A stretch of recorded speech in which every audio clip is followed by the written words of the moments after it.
देखिए इस liquid drop के दो हाफ्स करने जा रहा हूं, दो आधे टुकड़े करने जा रहा हूं। इसके सिर्फ इमेजिन करना है कि तुमने एक बड़ी ड्रॉप के दो हाफ्स अलग अलग कर दिए हैं। अब दोनों में से किसी एक हाफ को सिलेक्ट करिए। एक बड़ी ड्रॉप के दो हाफ अपने मन में सिर्फ इमेजिन करिए और किसी एक हाफ को सेलेक्ट करिए और देखिए इस एक हाफ पर कौन कौन से फोर्सेस लग रहे हैं। तो लिक्विड की हाफ ड्रॉप पर लगने वाले फोर्सेस को कंसीडर करिए। अब जरा देखिए ये जो व्हाइट कलर का घेरा है, ये जो सरकमफेरेंस है, ये घेरे की लंबाई कितनी होगी?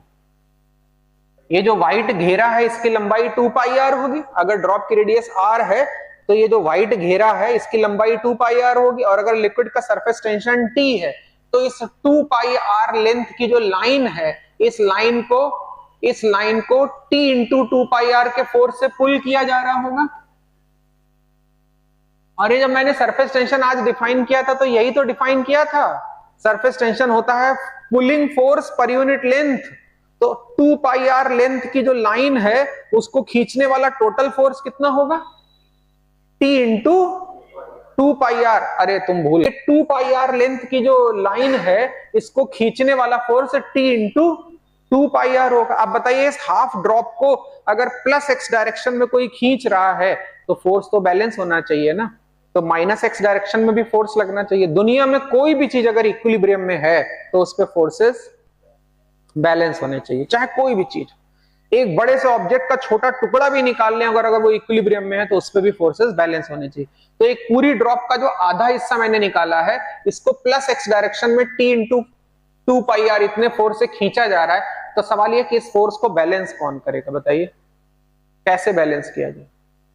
सिर्फ इस फोर्स को बैलेंस करने के लिए ड्रॉप के भीतर प्रेशर थोड़ा बढ़ जाता है। तो ड्रॉप के अंदर अगर प्रेशर P है, जल्दी से बता रहा हूं, और बाहरी दुनिया में अगर प्रेशर P0 है, ड्रॉप के अंदर प्रेशर P है, तो P into pi R square इतना फोर्स लगा के ये ड्रॉप, ये हाफ पार्ट, ये इस हाफ पार्ट को पुश कर रहा होगा।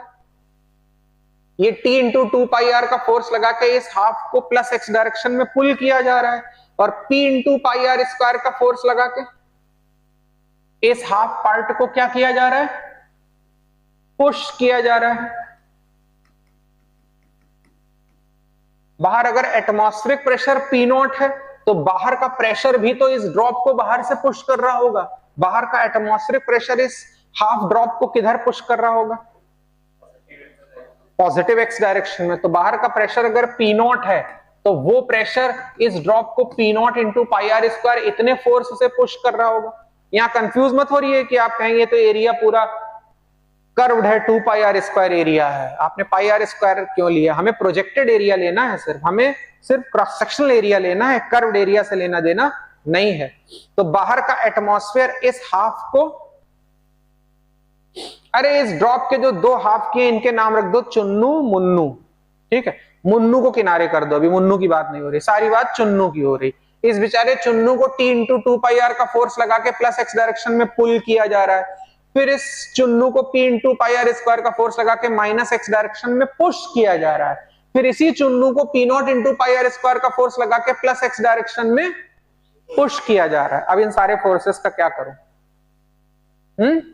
बैलेंस कर दें, बिल्कुल सही बात है। तो इन सारे फोर्सेस को अगर बैलेंस सिस्टम से लिख दे रहा हूं, ये जो P into pi R square का फोर्स है ये, और minus P0 into pi R square का फोर्स है, इन दोनों फोर्सेस का डिफरेंस ही तो इस T इंटू 2 पाई आर को बैलेंस कर रहा है। इस पूरी इक्वेशन में सबसे पहले पाई कैंसिल होगा, फिर एक R भी कैंसिल होगा। तो कुल मिलाकर लेफ्ट हैंड साइड में क्या बचेगा? P minus P0। Right hand side में क्या बचेगा? 2T upon R। तो अब ये बात याद रखी जाएगी हमेशा कि किसी ड्रॉप के भीतर जो प्रेशर होता है वो बाहरी दुनिया का जो एटमॉस्फेरिक प्रेशर उससे थोड़ा सा ज्यादा होता है। अंदर वाला प्रेशर बाहर वाले प्रेशर से थोड़ा सा ज्यादा होता है। कितना ज्यादा होता है? 2T/R। 2T/R कोई बहुत बड़ा नंबर नहीं होगा, थोड़ा सा ज्यादा होता है और वो 2T/R ज्यादा होता है। बाहरी दुनिया में प्रेशर कितना हुआ? 1 एटमॉस्फेरिक। तो ड्रॉप के अंदर जो प्रेशर है वो 1 एटमॉस्फेरिक में कितना जोड़ दें? 2t/r, इतना ज्यादा होता है, ये बात आपको याद रखनी पड़ती है। और मैं क्या